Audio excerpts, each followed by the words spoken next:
like a circle in a spiral, like a wheel within a wheel, never ending or beginning, like the circles that you find in the windmills of your mind.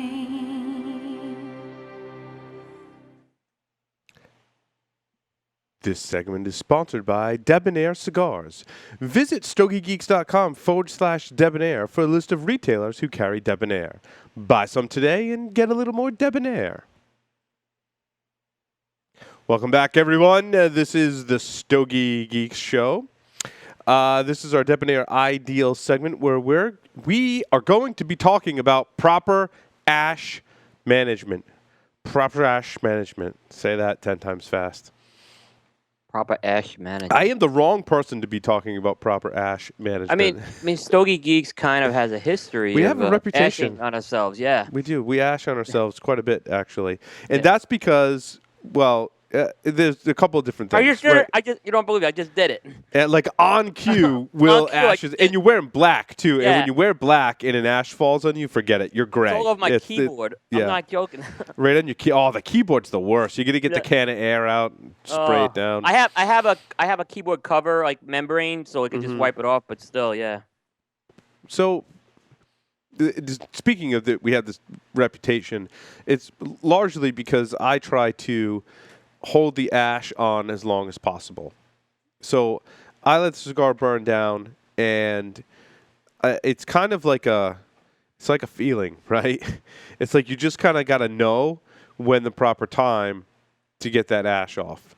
And I try not to ash too soon because I feel like if I do so, my cigar is going to, excuse me, burn too hot, and I'm not going to get the full flavor enjoyment out of my cigar. So I think that there's, kind of ash management for flavor of your cigar, right, Will? Yeah, that's a very important point, is that when you start to get an ash that's about half an inch, it's going to keep the combustion rate a little cooler in there. But then there's a point where you don't want it to get too cool, because then you're going to lose some combustion. And then it goes out. Yeah, or it goes out. And you lose combustion, right. Yeah, or then you start having to draw it harder, and you're going to do things to the tobacco that it really wasn't meant to do. So It is kind of a tricky thing. Now, also when I talk about ash management is if I'm dressed nicely, I got nice shirt, nice pants on, similar to the way I do tonight, I try not to ash on myself. I don't want to get my nice clothes all dirty with, ash on myself, or, God forbid, burn a hole in my pants or my shirt. So I tend to pay a lot more attention to the ash and make sure that it goes in the ashtray. And, just like a tap over the ashtray. And if it doesn't fall, then I leave it. I pay very close attention to it, and then, come back to it. No, that's a good point. That's a good point too. Typically, I know I've mentioned this a few times. If I know I'm in a situation where I got to be cautious about ashing, typically I won't have a big ring gauge cigar. I find they're a little more. It doesn't necessarily mean they're going to burn loose or anything. Because it's heavier. It's heavier, and it's just there's a wider area that it's more prone to flaking or significant ashing. Right. Now, some cigars do. I mean, sometimes a cigar just, for whatever reason, it's a handmade product. Some cigars more so than others, depending on how it was rolled, the rolling method that they used, the tobacco that they used. There's a lot of factors. Your ash could be like this one right here, which looks like it's not ready to fall off at all, but it could just fall. And that happens. Yeah, I mean, do you, because I have a little bit of a loose ash here, do you deduct when you're scoring a cigar, how much does that play into your score? I take nothing off for ash. I only do if it's a significantly loose ash. Yeah, if it's really flaky. If it's really flaky where you can't control it, otherwise I won't deduct anything. But if it is very, very loose, I won't do that. Now, the method, when you do ash on yourself, there is an appropriate method, because if you just take your hand, like where you ashed, and you kind of smear it, what it does is it smears the ash, and it just makes all streaks on your clothes, and they won't come out until you wash it. So what you want to do is, like on your shirt, you want to grab a point on your shirt, and you want to shake. The same thing with your pants. You want to give it the shake. and Yeah. that tends to get the ash off without making a huge mess. Particularly if there's a little bit of ember on that ash, where you're gonna want to immediately shake that off. If you kind of, like Paul said, rub it and it's still warm, you can actually burn yourself or damage the closing. Right. Yep. Same thing with your carpeting at home. Could be Yep. bad. There's Yeah. really not much you can do. Don't have carpets where you smoke. It's really Yep. my best advice in terms of ash management. It's not going to go well. You know, Go ahead. yeah. Rob. I was like, carpets and cigars in general are not a good Generally combination. don't mix. Yeah.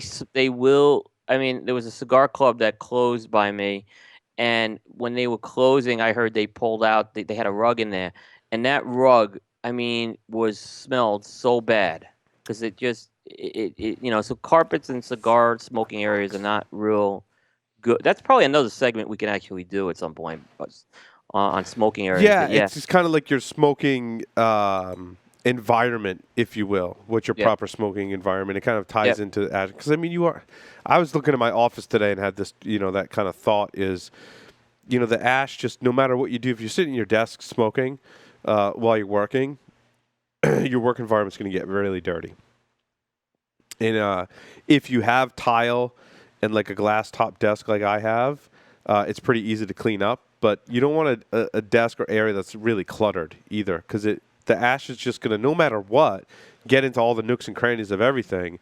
It's really going to look messy. So you kind of want to have a really clean work surface, which I don't. So yeah, I'm in the same boat. anything else about proper ash management? What about in the car, Will? In the car, what you're gonna want to do is, if you have cloth seats, it's not gonna be a good thing. Nope. You will risk burning them. So leather seats. Typically, air conditioning blowing right at you is going to make the ashing experience very tough. I would definitely have some sort of an ashtray. There's a couple ways you could do it. You can get the ones that go in the cup holders. They're not ideal for cigars, but they're better than nothing. Where you could get your ash in there. And the other thing is, you definitely want to have some place to, put your ash is probably the best way to put it. Yeah. The other thing is, when you open your window and you ash, you run the risk of the Flying ash back in. flying back in and into your eyes, which has happened to me. And it's funny, but in all seriousness, You're driving, dude. you're driving, yeah. So I would be real, real careful. Make sure you're at a stop motion if you're going to do that. No, I totally agree. Yeah. I totally agree. Yeah, I think that pretty much covers it around ash management. Just make sure you ash at the right times. Make sure you're not making a mess with it. I mean, it kind of just goes with being debonair, right? Yep. You hate to see the person that's just like always ashing and flicking it like a cigarette. That drives me crazy. Like, don't be that person. Yeah, you don't want to tap that ash, so to speak. I don't want to. You don't want to smack that ash.